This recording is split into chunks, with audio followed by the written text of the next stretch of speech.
lusot ang may atraso. Ang mga resibong nakalap ngayong hapon. Babae sa Makati City gumapang palabas ng imbornal na kanya rin daw tirahan. Ayon sa babae, fake news daw ito. Pero ang isang lola na 3 dekada nang nakatira sa isang bodega sa palengke, hindi fake news. 35 years na daw yan. Ilapit natin to sa resibo. Ang pagsalba sa kanya ng resibo at ng mga otoridad, mamaya na!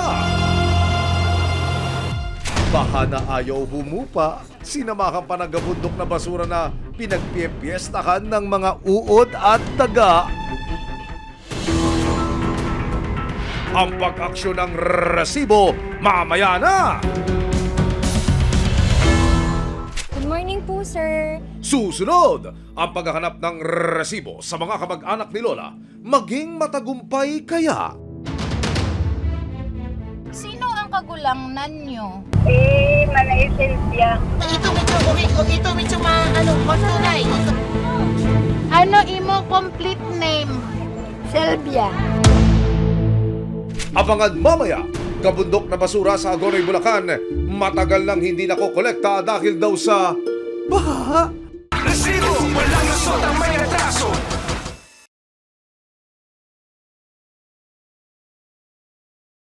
Resibo, walang lusot ang may atraso. Ano man reklamo, bibigyan tugon. Bawat hinaing at problema, hakanapan ng solusyon. Ito ang bago ninyo sandigan, hindi palalampasin ang mga tiwali at maling gawi. Dito, walang ligtas ang abusado at lalong walang lusot ang may atraso. Dahil ang lahat, hahanapan natin ang resibo. Magandang hapon, ako po si Emil Sumangil. Kakayanin nyo bang manirahan sa isang lugar na malaimbornal, masikip, madilim at mabaho? Kahit isang gabi, siguradong hindi tatagal ang marami. E paano kaya kinakaya ng isang lola na manirahan sa isang bodega, sa palengke, sa loob ng mahigit 3 dekada? Sa barangay San Lorenzo, Makati City, nagulantang ang lahat ng may babaeng lumabas mula sa isang imbornal. Hinala ng marami, sa imbornal nakatira ang babae. Pero, nang puntahan ng resibo, ang babae na kinilalang si Rosemary, isang mangangalakal, itinanggi niyang sa kanal siya naninirahan. Kwento rin niya may nahulog siyang blade sa imbornal kaya napilitan siyang bumaba at kunin ito. Una po, yung pagkalaglag ng cutter blade ko sa kamay, tumama sa may bato, nalaglag doon diretso sa may creek. Nang pumutok ang mga litrato ni Rosemary sa imbornal, laking gulat ng lahat nang bigyan siya ng pamahalaan ng 80,000 pesos bilang tulong. Maraming salamat po kasi natulungan niyo po ako. Ito po yung malaking halaga sa akin para mapagbago. Sa halagang ito, papalagaan ko po. Mula sa dating tinitirang boarding house sa Makati, naninirahan na siya ngayon sa Pasay City, kung saan siya nagtayo ng kanyang sari-sari store. Ayon naman sa DSWD, dumaraan sa masusing assessment ng kanilang social workers ang bawat tulong na binibigay ng ahensya. Hindi siya dapat tinitignan na sa value na, ay, binigyan ng ganitong halaga. Pero based pa rin po yun sa assessment ng social worker natin. Pwede namang mas maliit, pwede rin mas malaki. Pero ito may batayan po ito. Susunod, ang inakala ng lahat na sa masikip, marumi at hindi makataong lugar nakatira si Rosemary. Katotohanan para sa isang lola. 35 years na daw yan. Ilapit natin to sa resibo. Baha na ayaw humupa, sinamahan pa ng gabundok na basura na pinagpipiestahan ng mga uod at daga. Resibo, walang lusot ang may atraso.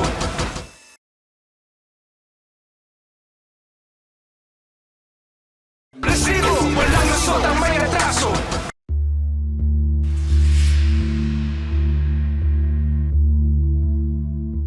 Idinulog ng isang concerned citizen na si Gilmar sa resibo ang sitwasyon ng isang lola sa Caloocan City. Sa video na kanyang ipinadala, makikitang nanghihina na ang lola. 35 years na daw yan. Ilapit natin to sa resibo. Kaya naman ang resibo, hindi na nag-aksaya ng oras at agad nang pinuntahan ng senior citizen.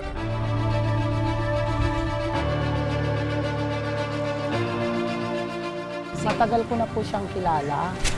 Ever since na 1991, nakikita ko na siya dito. Tapos nung bumalik ako para magtrabaho ng Maynila, nandito pa rin siya. Ayon sa mga tindera ng palengke, mahigit 3 dekada nang nakatira sa dating tambakan ng gulay si Lola Ibiang. Matagal na kasi nung time na hindi pa ako nagtitinda dito, nandito na yan eh. Ibiang! Nang matagpuan siya ng resibo, madungis, payat at hirap kumilos si Lola Ibiang.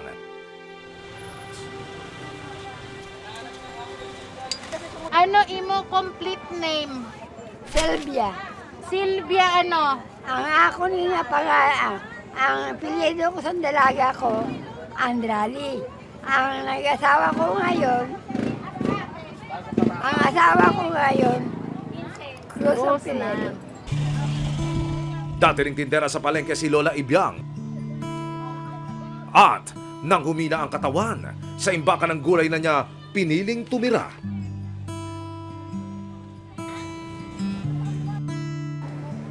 Nay Ibiang! Ayun lang, ito lang natulugan ko.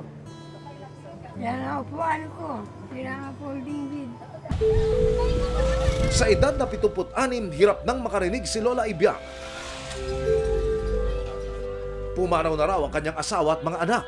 Hindi rin niya alam kung may nabubuhay pa siyang kamag-anak. Taga saan ka? Taga Iloilo po. 2 beses ako ng asawa eh. Ang una kong taga-asawa, taga-amin sa Iloilo. Ang nauna, namatay, asawa ko.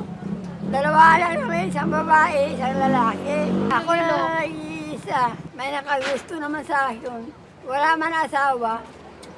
Nakasal rin kami. Sila ay 4 na matay, pati anak. Sa loob ng mahabang panahon, tanging ang mga tindera sa palengke ang itinuturing niyang pamilya. Hindi naman ako pinapabayaan sa mga kasama ko dito eh. Hindi ikaw Hindi pinapabayaan. naman nila ako eh. Sa kanyang edad, limitado na rin ang kanyang pagkilos. Kaya mula umaga hanggang gabi, nasa loob lang ng masikip na bodega si Lola Ibiang. Gusto mo magpuli sa Iloilo? Hindi pa. Diri ka na lang? Mayroon ako naintindi. Dito lang ako. May mga paryente ka pa sa Lapos? Sa Lapos, Oo. mga kapatid. Kaya lang mga kapatid ko, may mga pamilya na. Oh, Pero hindi ko alam kung saan sila nakatira ngayon. Oh, matandaan mo kung sino mo mga kapatid? Ano mga pangalan ng mga kapatid mo? Ako ang panganay, si Sylvia. Ang ikalawa ko, kapatid ng babae, Crescencia. Tapos ang ikatatlo ko, na lalaki, Angelino siya. Angelino.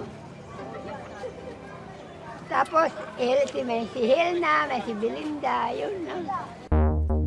Nang makakuha ng inisyal na impormasyon tungkol sa pamilya ni Lola Ibiang sa Iloilo, sinuyod na ng resibo ang social media at sa aming pagtatanong sa Barangay Libertad Lapus sa Iloilo City, may nagpadala sa amin ng mensahe.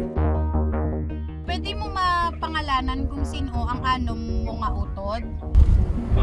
Si Manay Sylvia, si Kisey, si Morito, si Elna, si Hilda, ako.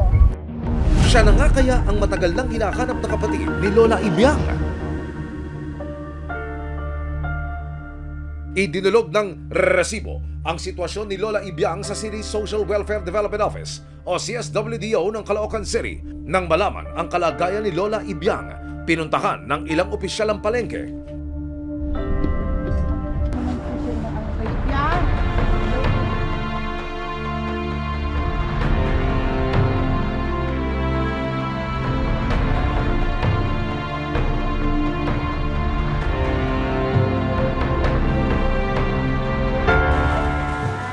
Mga kapatid po, kapatid. Mga kapatid, may mga asawa na pero hindi ko alam. Ay, Wala dito. wala nga. Ako lang. Wala ka ng contact. Wala. Sa kanilang initial assessment, wala sa Caloocan City ang kanyang malalapit na kamag-anak. Dahil dito, napagpasyahan ng CSWDO na alisin na si Lola sa kanyang barong-barong at ilipat sa mas maayos na tahanan.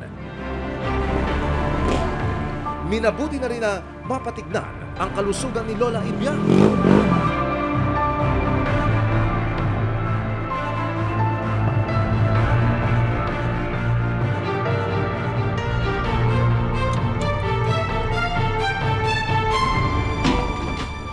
Okay naman po lahat ng laboratories niya except po doon sa fracture niya. So, we gonna work out po yung pag-check up po niya sa ortho. 2 araw siyang nanatili sa ospital para magpalakas at mabigyan ng mga bitamina para sa nanghihina na niyang katawan. Good morning po, sir. Samantala, patuloy pa rin ang resibo sa pakikipag-ugnayan sa Barangay Libertad Lapus sa Iloilo City. Kilala niyo po ba si Crizelda Andrade? Kilala. Kumpirmado, buhay pa ang 5 kapatid ni Lola Ibiang. 2 rito ang nakita ng resibo sa Barangay Libertad Lapus sa Iloilo City. Ayon sa kanila, matagal na rin nilang hinahanap ang kanilang kapatid, pero sa loob ng 13 taon, hindi raw naging madali ang pagtuntun sa kanya. Ang kapatid ko nagpunta doon sa kagang pamangkin ko sa Manila. Sabi man ko nga anapin na si Manay dito sa Manila. Kaya ti balo sa mo sikot-sikot mo. Ti amo na ti ambal nila wala makuno nila makita. June 3, nakalabas na ng ospital si Lola Ibiang at dinala na siya sa kanyang magiging pansamantalang tahanan. I-refer natin siya doon sa aming temporary shelter. Doon muna siya mag-i-stay habang ipinoprocess natin yung pag-locate sa mga kamag-anak niya, no? At upang ipaalam yung kanyang kalagayan.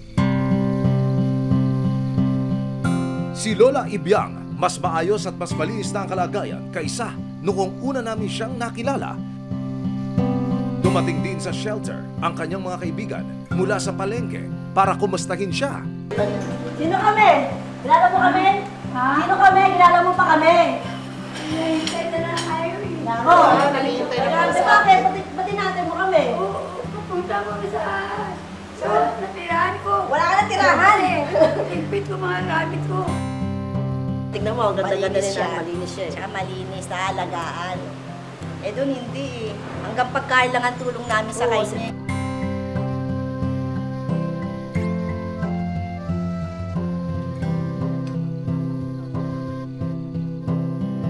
Pero ang hindi alam ni Lola Ibiang, may iba pang mangangamusta sa kanya ngayong araw. Ang kanyang pamilya na mahigit 1 dekada na niyang hindi nakakausap. Gusto niyo po ba siyang makita? Nandito ba? Pero gusto niyo pong makita? Oo, makauwi doon sa amin. Papakita namin sa iyo, ha?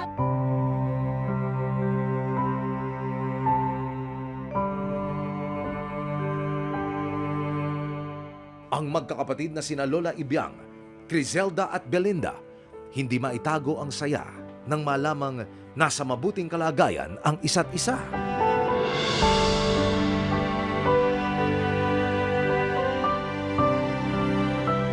Kilala niyo po si Belinda? Kapatid ko. Kapatid niyo po, si Belinda. Si Crizelda po, kilala niyo? Oo.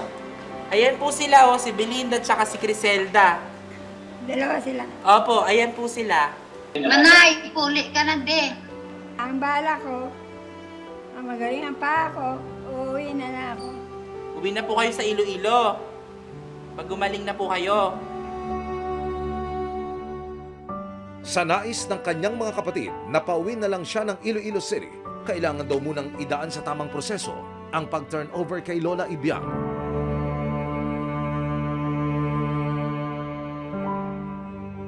Pagka ganyan may mga turnover, first of all, titignan natin yung kakayanan ng family na kukuha. Bukod dun sa legitimate siya na siya ang kukuha, titignan din natin kung may kakayanan sila. Yun talaga ang pinakagusto natin, yung sa mapapabuti yung client natin. Lipay kami nakita sa namon kag na istorya. Ang gusto na mga magpauli lagi di sa samon.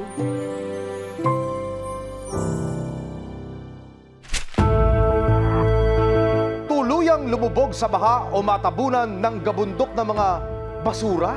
Bakasura ang dobleng pasanin ng mga residente sa isang komunidad sa Agonoy, Bulacan. Ang siste, hindi raw mahakot ng lokal na pamahalaan ang mga basura dahil sa baha. Paano po ba?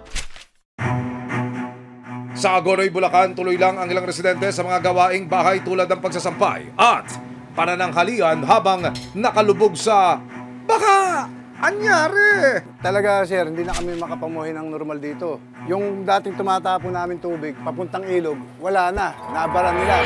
Sa katunayan, mayroon namang ipinagawang dike sa lugar noong 2023 para maiwasan ang matinding pagbaha, pero pagtataka ni Andy, bakit parang hindi na raw humuhupa ang baha? O yung high tide talaga dumarating, pero mabilis ding nawawala. Ngayon ang nangyari, dumarating siya, napipigil pa, tumatagal pa yung pagkatin niya. Hindi ko maiwan yung bahay. Kasi nga, gawa yung tubig. Hindi na ako ng paghanap buhay kasi yung bahay, binabantayan ko rin. Ayon sa kanya, dahil araw-araw nakalubog sa baha, namamanas at kulukulubot na ang kanyang mga paa. Kaya gustuhin man niyang magsuot ng bota, hindi na raw niya ito magawa. Kasi pagka sinuot yun, magka-irritation naman ang mangyayari sa akin dahil marumi yung tubig. At ang nagpabigat pa sa kanilang alalahanin, ang sangkatutak na basura sa katabing lote. Ang kanilang newfound neighbors, mga uod, langaw at mga daga na happy sa dami ng basura. Ito nga ang basura, inaano na, baka mamaya may mga magkasakit na sa amin. Langaw, daga, lalo daga. Nagugulat yan, lalangaw, mamaya kaya pag may sugat na yung sariwa, sabi ko, huwag kayong lulusong. Mamaya, maleptos kayo rin. Mapapansin sa aerial footage na napaliligiran ng tubig ang Barangay San Roque sa Agonoy, Bulacan. Kaya normal na para sa mga tao ang pagbaha sa kanilang lugar. Dahil hindi na nakahakot ang mga basura sa hinabaha, napagdesisyonan ng barangay na ilipat sa isang bakanting lote ang mga basura hanggang naging gabundok na nga ang basura at minsan lang daw sa isang buwan kung magakot dito. Yung father ko, hirap siya. Lagi kami nakakulong sa kwarto kasi sa labas nga may amoy. Kulang na rin kami sa ventilation halos sa loob ng bahay kasi sarado yung bahay dahil nga kung hindi mo sasara, papasok yung langaw o yung daga. Nag-aalala na rin daw si JC para sa kalagayan ng kanyang mga magulang.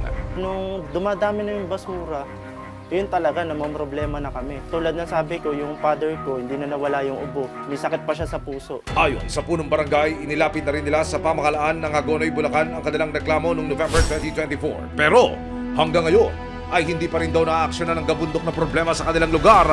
Lagi po namin tinatawag sa kanila na kung po pwede hakutin. Ang lagi nilang katuwiran, laging mataas ang tubig, baha. Hindi raw yung truck daw nila, hindi po pwede, masisira, ayaw daw pumayag ng kontraktor. Yung problema ngayon napakatagal na panahon na. Kaya naman ang panawagan din ni na Kapitan. Paano na ba kami? Iwanan na lang ba ninyo kami ganito? Magtitiis na lang ba kami na yung basura namin, bahala na kami? Alam naman nila yung responsibilidad nila. Nakapanayam ng resibo ang Bulacan DPWH, First District Engineering Office na tumutok sa pagpapagawa ng dike. Bahagi ito ng isang flood control project na nagkakahalaga ng mahigit 190 million pesos. Natapos ang mga proyekto noong 2023 at 2024. Ayon sa kanila, ginawa ang flood control project para hindi umakyat ang tubig sa mga bahay na malapit sa ilog. Itong project na ito na aming kinundak, ang proyektong pong ito ay kung makikita nyo, ang bayan ng Hagonoy ay isa sa mga lumulubog na lugar. Kaya aming minarapat na lagyan ito ng mga dike o flood control project na sinasabi. Sa pag-inspeksyon ng ilang engineers ng DPWH kasama ang resibo, nakita ang rason kung bakit hirap bumaba ang tubig. Ang ilan daw kasing drainage sa lugar, barado. Ang isa pa sa nating kailangang isaayos, magkaroon ng drainage system dito sa area na to. Kasi kung inyong makikita po sir, para siyang isla dito sa Hagonoy na napapalibutan ng Hagonoy River at mga plaisdaan dito sa likod. Sana makipag-coordinate din sila sa local government. June 4, 2025, pinuntahan ng resibo ang lokal na pamahalaan ng Agonoy, Bulacan, pero bigo kaming makakuha ng anumang tugon mula sa kanila tungkol sa problema sa basura at paradong drainage. June 5, 2025, inilapit na ng resibo ang patong-patong na problema ng mga residente ng San Roque sa Kapitolyo ng Bulacan. Agad po akong nagtawag, nakipag-ugnayan sa Menro ng Hagunoy.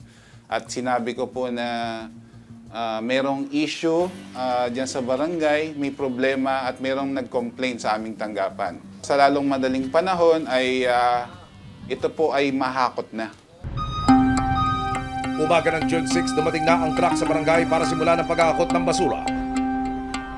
Pagka nga po may dumadating diyang truck ng basura, tuwan-tuwa na kami. Sana'y tuloy-tuloy na.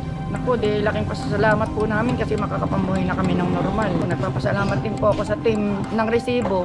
Nagawan niyo po ng agarang tulong. Siniguro ng lokal na pamahalaan na magiging regular na ang pag-aakot ng basura sa lugar.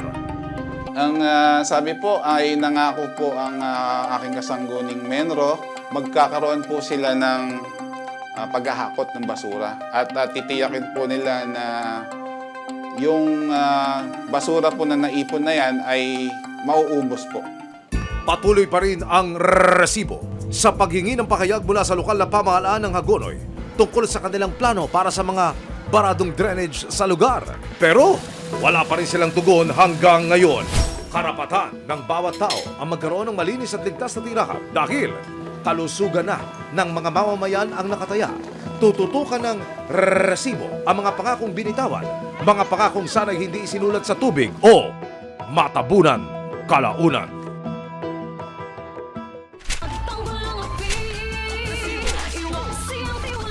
Sama-sama nating ituwid ang tiwali at baluktot. Itakwil ang maling gawi at modus na bulok. Walang ligtas ang abusado at lalong walang lusot ang may atraso. Dahil ang lahat, haharapan natin ng resibo. Hanggang sa muli, ako po si Emil Sumangil. May ebidensya, resibo, walang lusot ang may